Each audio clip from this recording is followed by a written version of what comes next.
Assalamualaikum warahmatullahi wabarakatuh.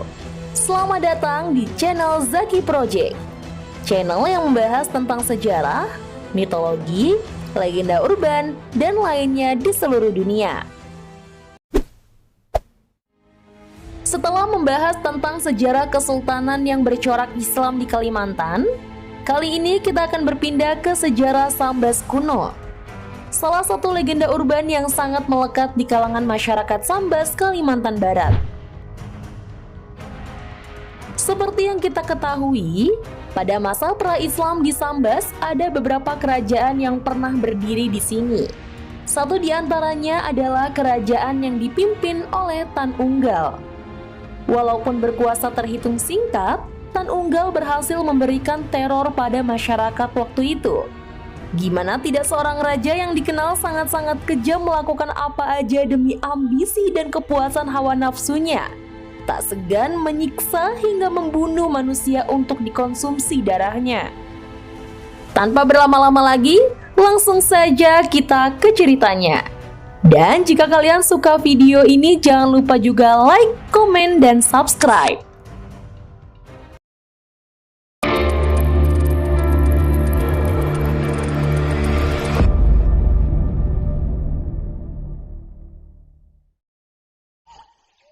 Kisah Tan Unggal ini bermula saat keponakan raja dan rombongannya pergi berburu ke hutan.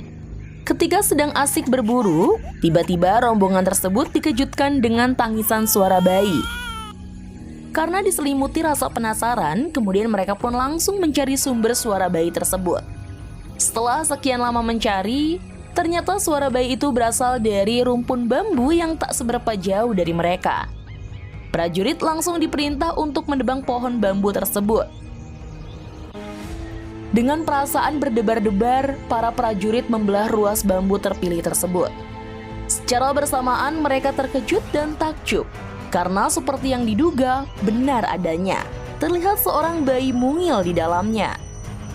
Tak seperti bayi pada umumnya, ia begitu aneh. Lebih-lebih terlihat jelas satu buah gigi taring kecil di gusi bayi itu.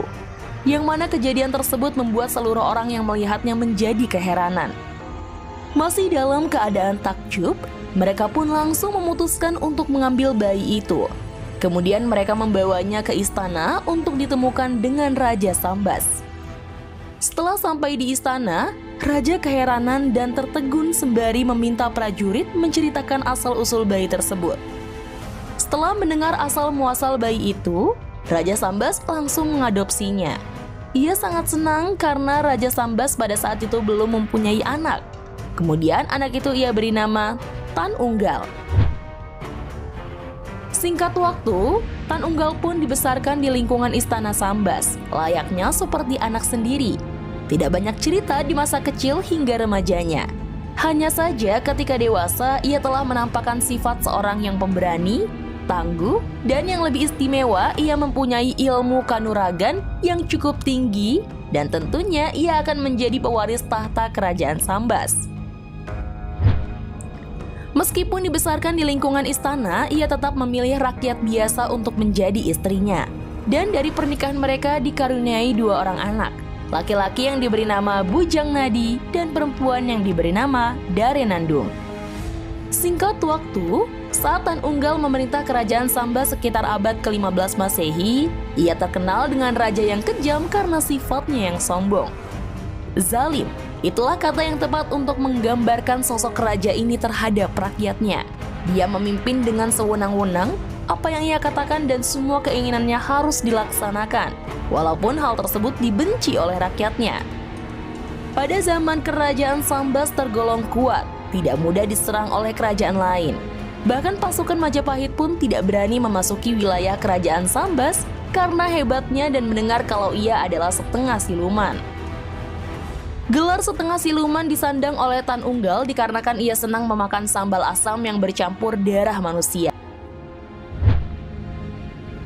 Ihwal cerita ini berawal saat ia menikmati sambal asam dengan darah manusia. Saat tukang masak kerajaan menyajikan sambal asam bercampur darahnya secara tak sengaja. Saat membuat sambal dengan rasa takut yang teramat sangat, membuat jari kelingking tukang masak ini teriris pisau, hingga darahnya mengucur sambal yang dibuatnya. Dikarenakan tak banyak waktu untuk membuat ulang lagi, maka ia pun tak mau mengambil resiko kehilangan nyawanya.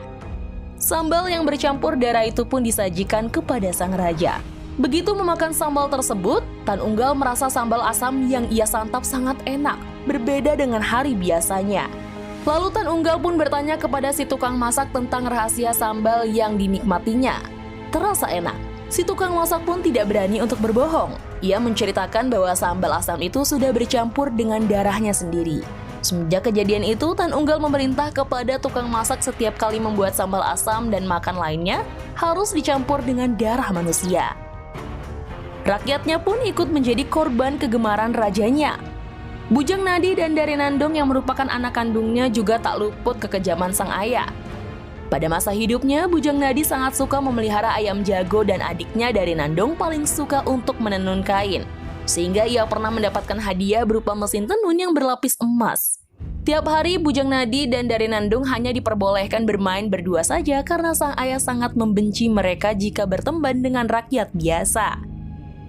Pada suatu masa ketika Bujang Nadi dan Darenandong sedang asik bermain di taman istana dan sedang asik bercerita, pembicaraan mereka berdua pun beralih topik ke cerita masa depan mereka, yaitu masalah jodoh dan perkawinan.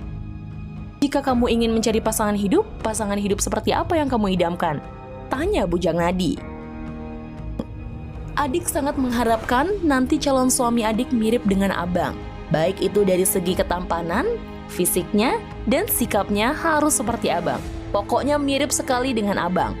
Sedangkan abang, istri seperti apa yang abang inginkan? Tanya Darenandong. Abang pun sama seperti keinginan adik. Abang sangat mengharapkan istri abang nantinya seperti adik cantiknya. Dan tentunya hati istri abang nanti juga seperti hati adik yang lembut. Tapi tanpa mereka sadari, ada seorang pengawal kerajaan yang secara diam-diam mendengar perbualan mereka. Pengawal tersebut berpikir kakak adik tersebut saling mencintai. Tanpa berpikir panjang, sang pengawal kerajaan itu pun langsung melaporkan hal tersebut kepada Tan Unggal. Raja Tan Unggal sangat terkejut dan murka.